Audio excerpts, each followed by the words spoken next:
The ancient trails lead to a fantastical place. An island that rises from the salt like a mirage. But this island is very real and offers a surprising lifeline for travelers. Baobab trees. Their swollen trunks are full of water that was stored months ago during the rainy season.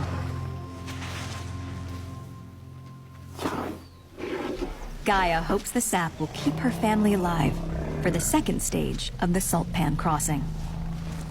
It's the only water for 200 miles. Gaia found the island, but it's Shawnee who teaches the younger elephants what to do with the baobabs. She rips open the thick bark so Jomo and the little ones can reach the moisture stored beneath.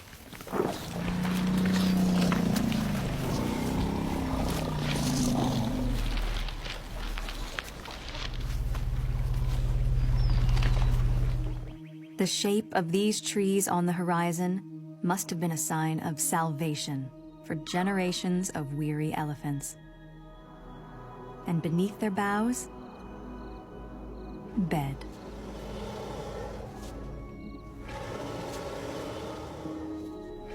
This is a magical place where elephants can dream.